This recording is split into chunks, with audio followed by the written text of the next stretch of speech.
Վերջին նստաշրջանի հենց սկզբից միանգամից մեծամասնությունը ցույց է տալիս, թե ինչպես է պատրաստում շարունակել իր ապօրինի գործողությունները, այդ թվում նաև սահմանադրությամբ եւ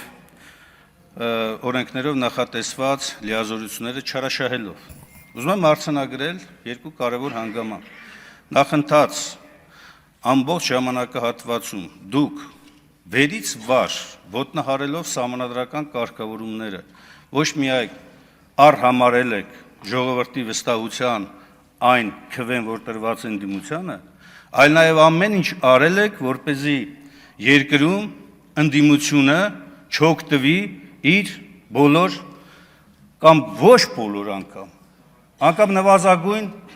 հնարավորություններից եւ իրավունքներից։ Ես ուզում եմ հիշեցնել ոչ միայն իմ գործընկերը արդեն նշեց այն արատավոր վարքագիծը, որ դուք ցուցաբերում եք, խորհրդի մասին եք խոսում, պարոն Սիմոնյան։ Ես մի երկու անգամ ներկա եմ եղել։ Դուք անգամ ընդդիմությանը բարեկամական խմբերում, վերապահված տեղերում առաջարկը ձեր քվեարկությամբ մերժում եք։ Այն նվազագույն իրավունքը, որ տրված ընդդիմությանը, ձեր մեծամասնությամբ մերժում եք։ Դուք մերժում եք ընդդիմության առաջարկները ազգային ժողովի նիստերում հարցեր քննարկելու։ Դուք առհասարակ ամեն ինչ եք մերժում։ Դուք մերժել եք նաև Հայաստանի Հանրապետությունը, դուք մերժել եք Արցախի Հանրապետությունը, դուք մերժել եք Հայաստանի քաղաքացուն։ Հիմա եկել եք այստեղից կանգնել եք, հոխորտում եք ընդդիմության վրա, ինչի՞ չեք գնում ծանոթանալ։ Մեծ մասը ընդդիմության ապօրինի քրեական գործերի հարուցման տակ է, ներառյալ ես։ Այո, եւ ըստ օրենքի ես իրավունք չունեմ փաստորեն ծանոթանալու այդ զեկույցի։ Եվ նորից եմ կրկնում, ապօրինի քրեական հետապնդման ենթակա մեր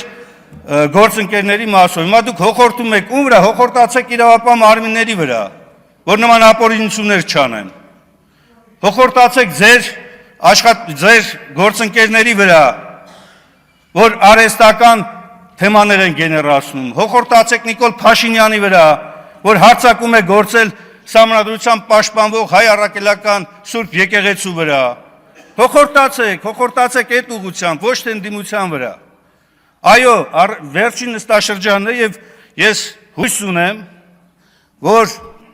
հաջորդ նստաշրջանը արդեն նոր գումարման ազգային ժողովում այս ամբիոնում նստած չի լինի ԿՊ-ն։ Առնվազն իշխանության մակարդակով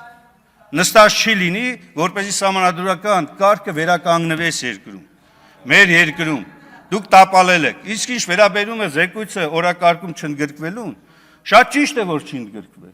Եվ ես այստեղ հրապարակային ասում եմ, դուք շարժվել եք օրենքով։ Եվ ճիշտ է կարևոր չընդգրկել, որովհետև հանձնաժողով չկա։ Ինչպես որ տարի ու կես առաջ, 2 տարի առաջ ես պնդում էի, որ հանձնաժողովի ժամկետը ավարտվելու հիմքով հանձնաժողովը այլևս չի կարող որևէ ձևով հանձնաժողով որպես ներկայանա։ Տեսեք, զեկույցի մասով զեկույցը հանձնաժողովը ստեղծում է հանրությանը հետաքրքրող հարցերին պարզաբանում տալու համար։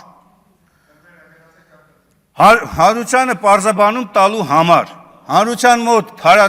կասկածները, որոնք որ կան, շարունակում են մնալ։ Եվ բոլոր են հանձնաժողովները, ներառյալ բոլոր նրանք, որոնք որ զեկույց էլ չեն ներկայացրել, որպեսզի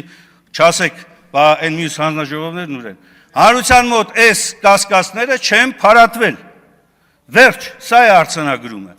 Իսկ ինչ վերաբերում է բոլոր են հարցադրումներին, թե ով է պատասխան տալու վաղը մյուս օրը, ես համոզված եմ, որ իշխանության փոփոխությունից հետո այն իշխանության ժամանակ, երբ տեղ են ունեցել ենթադրյալ հանցանքները, դրանք այն ժամանակ են բացահայտվելու։ Ոչ թե այն իշխանության օրոք, որի ժամանակ ենթադրյալ հանցագործությունները կատարվել են։